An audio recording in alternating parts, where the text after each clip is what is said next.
కీర్తనల గ్రంథము 107వ అధ్యాయము. యెహోవా దయాళుడు, ఆయనకు కృతజ్ఞతాస్తుతులు చెల్లించుడి. ఆయన కృప నిత్యముండును. యెహోవా విమోచించిన వారు ఆ మాట పలుకుదురుగాక. విరోధుల చేతిలో నుండి ఆయన విమోచించిన వారును, తూర్పు నుండి, పడమటి నుండి, ఉత్తరము నుండి, దక్షిణము నుండియు, నానా దేశముల నుండియు ఆయన పోగు చేసిన వారును ఆ మాట పలుకుదురుగాక.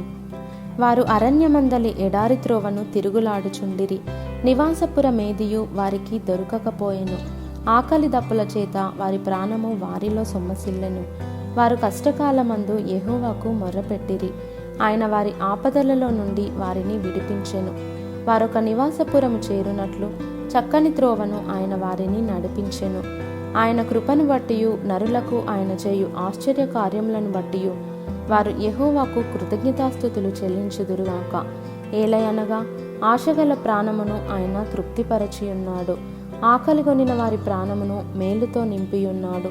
దేవుని ఆజ్ఞలకు లోబడక మహోన్నతుని తీర్మానమును తృణీకరించినందున బాధ చేతను ఇనుపకట్ల చేతను బంధింపబడిన వారే చీకటిలోను మరణాంధకారములోను నివాసము చేయు వారి హృదయమును ఆయన ఆయాసము చేత కృంగజేసెను. వారు కూలియుండగా సహాయుడు లేకపోయెను.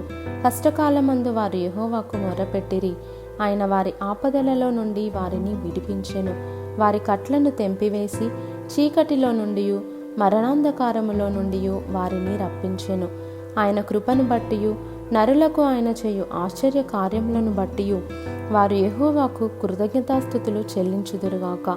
ఏలయనగా ఆయన ఇత్తడి తలుపులను పగులగొట్టి ఉన్నాడు, ఇనుప గడియలను విరుగగొట్టియున్నాడు. బుద్ధిహీనులు తమ దుష్ట ప్రవర్తన చేతను తమ దోషము చేతను బాధ తెచ్చుకొందురు. భోజన పదార్థములన్నీ వారి ప్రాణమునకు అసహ్యమగును. వారు మరణ ద్వారములను సమీపించుదురు.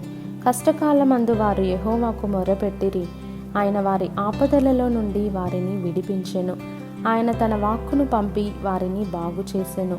ఆయన వారు పడిన గుంటలలో నుండి వారిని విడిపించెను.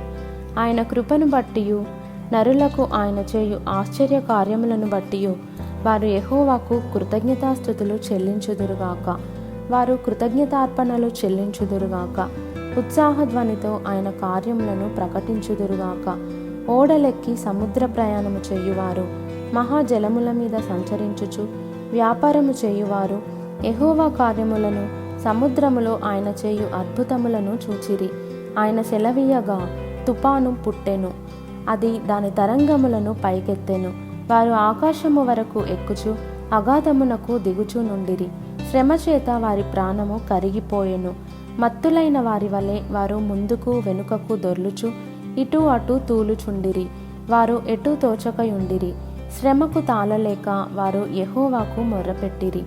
ఆయన వారి ఆపదలలో నుండి వారిని విడిపించెను.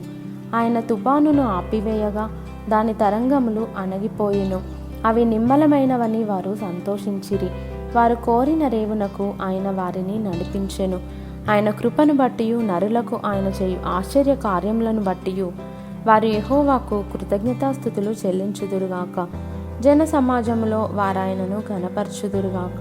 పెద్దల సభలో ఆయనను కీర్తించుదురుగాక. దేశ నివాసుల చెడుతనమును బట్టి ఆయన నదులను అడవిగాను, నీటి బుగ్గలను ఎండిన నేలగాను, సత్తువగల భూమిని చవిటి పరగాను మార్చెను. అరణ్యమును నీటి మడుగుగాను, ఎండిన నేలను నీటి ఊటల చోటుగాను ఆయన మార్చి వారు అచ్చట నివాసపురము ఏర్పరచుకొనున్నట్లును, పొలములో విత్తనములు చల్లి ఆ ద్రాక్ష తోటలు నాటి వాటి వలన సస్య ఫల సమృద్ధి పొందునట్లును ఆయన ఆకలి కొనిన వారిని అచ్చట కాపురం ఉంచెను. మరియు ఆయన వారిని ఆశీర్వదింపగా వారు అధికముగా సంతానాభివృద్ధి నొందిరి. ఆయన వారి పశువులను తగ్గిపోనీయలేదు. వారు బాధ వలనను ఇబ్బంది వలనను దుఃఖము వలనను తగ్గిపోయినప్పుడు రాజులను తృణీకరించుచు త్రోవలేని ఎడారిలో వారిని తిరుగులాడజేయువాడు. అట్టి దరిద్రుల బాధను పోగొట్టి వారిని లేవనెత్తెను. వాని వంశమును మందవలే వృద్ధి చేసెను. యథార్థవంతులు దాన్ని చూచి సంతోషించుదురు. మోసగాండ్రందరును మౌనముగా నుందురు. బుద్ధిమంతుడైన వాడు ఈ విషయములను ఆలోచించును. యెహోవా కృపాతిశయములను జనులు తలపోయుదురుగాక.